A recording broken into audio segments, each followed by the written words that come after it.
First disclaimer, I'm going to try my best not to cry. So welcome to Fix, Day 2. I am Teresa Smith, and I'm going to do something that I don't usually do, which is to tell my personal story. This is through the eyes of a patient. So I want you to walk away from my talk remembering 5 points. I only have 10 minutes, so I put some references up. I hope you can see them. Just take a screenshot, if you will. Let's get started. So, my legs felt like tree trunks. That's the line that I would use to the many physicians that I would see in those first few months. My legs felt like tree trunks. It was my first semester of medical school, and I was just excited to get in. But I knew that it wasn't just the stress of starting school. Something was wrong. My legs looked and felt like tree trunks. I would have x-rays, duplexes, blood work, and no one could tell me what was wrong. One physician even said, it was an ED doc, actually, "I think you just have big legs."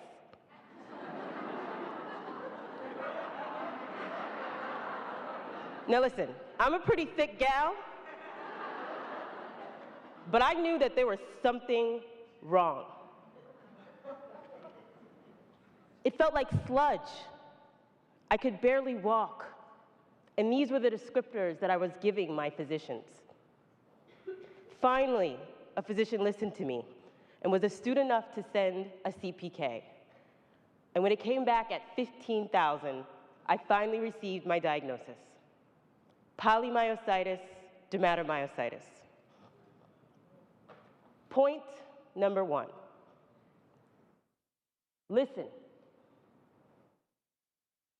Your patients may not give you symptoms and descriptors that they can articulate in a way that makes sense to you. But don't be dismissive. Listen. So now that first hospitalization, I would spend 4 weeks in the hospital, the first of many. And my parents were by my side, particularly my mother. She lived with me in the dorm room, and for those who know New York or who are from NYU, it was Rubin dorm with roaches and rats. They've now demolished that dorm. But she stayed there with me for 2 months so that I could restart medical school and eventually finish with the rest of my class on time. And for that and for many other things, she will always be my Shira. So now let's go on to point number 2. Wait! I have this routine where I walk my dogs, Samson and Casper, down my Bed-Stuy, Brooklyn block every morning. And I often find that they're actually walking me instead of the other way around. So I have to yell the command to them, "Wait!" so they can allow me to catch up. I'm yelling that command here to you today. Wait! Schaefer and Keenan say, yes, in the emergency department, time is a luxury that we do not have. But there are some things that you can do to at least give the perception that you are giving your patients your full attention. Wait. Allow them to catch up. Slow down your speech. Use living room language. Don't give out so much information with one interaction. In fact, go back to the bedside frequently. Wait. You know, it's important. The best physicians that I have had have given me their time and their attention. Wait to allow your patients to ask questions. Wait to allow them to process the bad news you may have just delivered. Wait to allow them to feel like they're more than just a patient with a diagnosis in bed 9.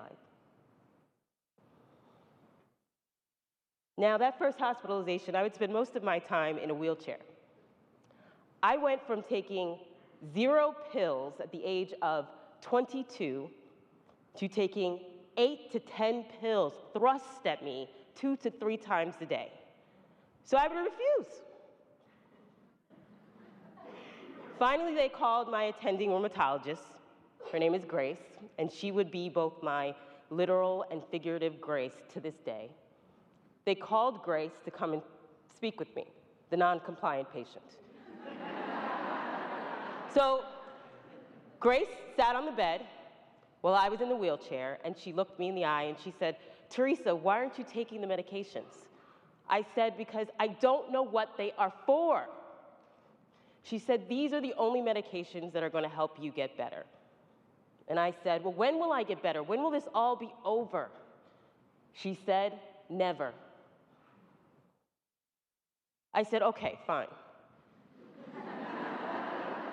But when will I get out of this chair? When will I walk normal again?" And she would eventually say, they're much back and forth, "Listen, I cannot promise you that you will ever walk normal again." Now, I would eventually have to accept that I had a chronic illness, and I would eventually have to accept that I had to take medications every day. And I would eventually have to accept that I would never be normal again.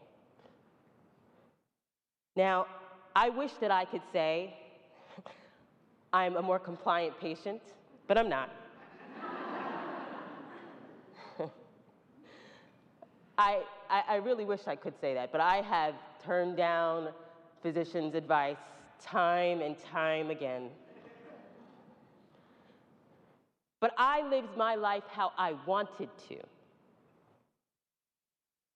So that first hospitalization, I was discharged with the cane that they prescribed, and I threw it away. And I walked, and I fell, and I got up again. And I walked, and I fell, and I got up again.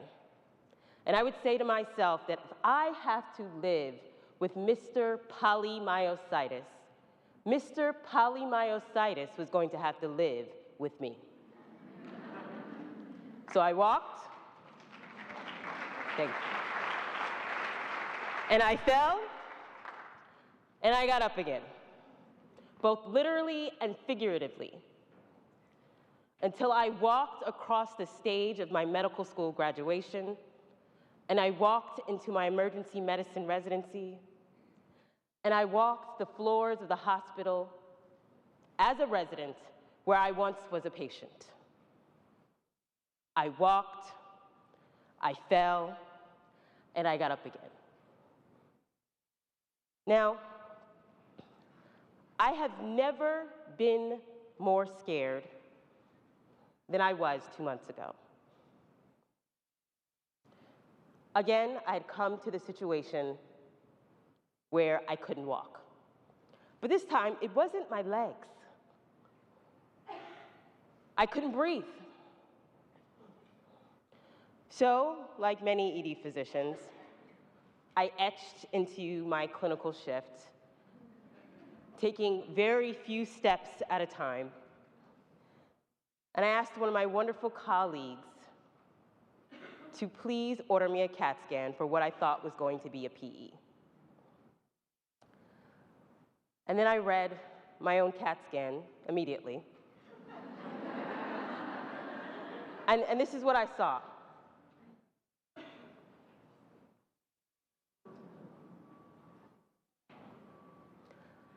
I thought I had cancer.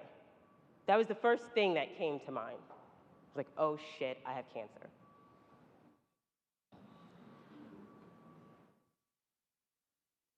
I was scared shitless.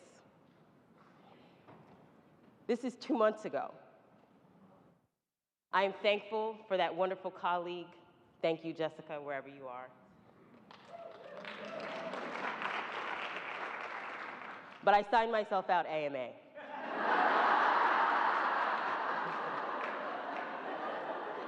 And she also was scared shitless.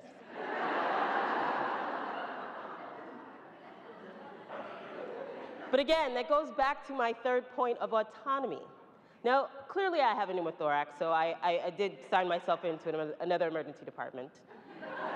And I am happy to say that after 168 milligrams of dexamethasone, 2 hospitalizations, 2 chest tubes, and some wonderful physicians later, my chest X-ray is clear. But I will never, thank you. I will never forget that moment of reading that CAT scan and the fear that I felt.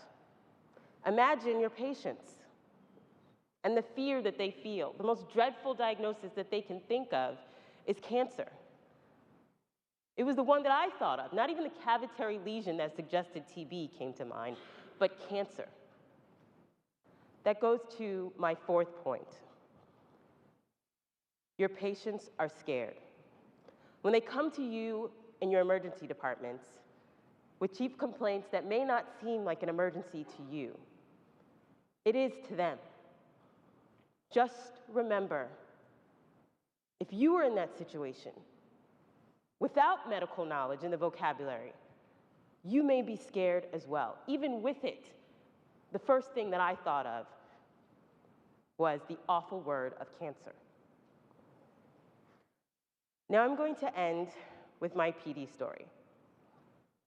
So I walked into my 2nd year of my emergency medicine residency. And like most autoimmune diseases, you go through periods of remission, and then you relapse. And so I relapsed at the end of my 2nd year, and I got very sick, and I had to take some time off. And I went to stay down south with my mother and my sisters so they could take care of me because I could not take care of myself. And while there, I begged a program director to please allow me to finish my residency at his program. And he said to me, "I don't think you are strong enough to finish an emergency medicine residency anywhere." I was crushed. But then I was motivated. Not only did I finish my emergency medicine residency at my home institution, I finished my fellowship, and I finished my master's in medical education, and I would eventually become a program director just like him.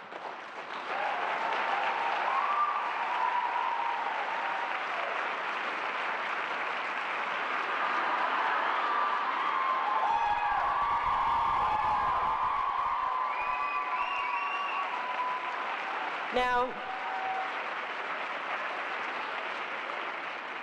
I have written him this email time and time again, but I deleted it.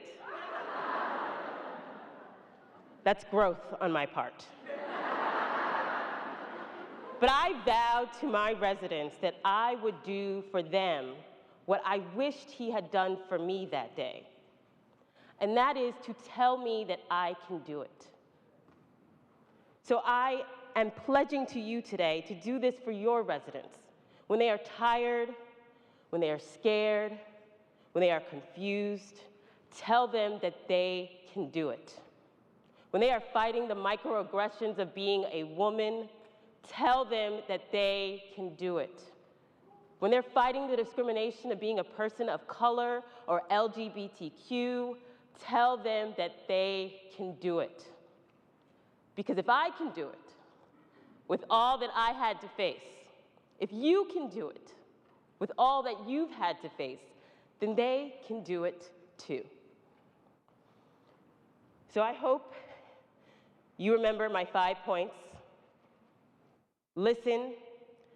Don't dismiss your patients or their symptoms. Wait.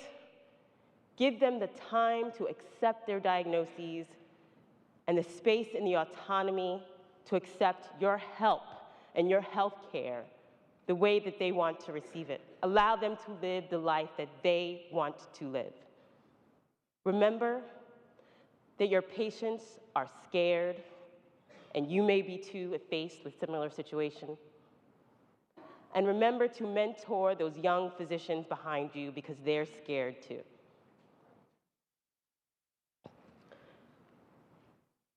Hello again. My name is Teresa Smith. I have polymyositis, dermatomyositis, lupus, and endometriosis. I am a patient. I am your patient. And I will never be normal. But if, like your patient, if we patients can deal with the chronic illnesses that we have and still live our best lives, then normal is not a marker that we should be trying to achieve. In fact, I consider myself and the other patients like me as super normal. Thank you.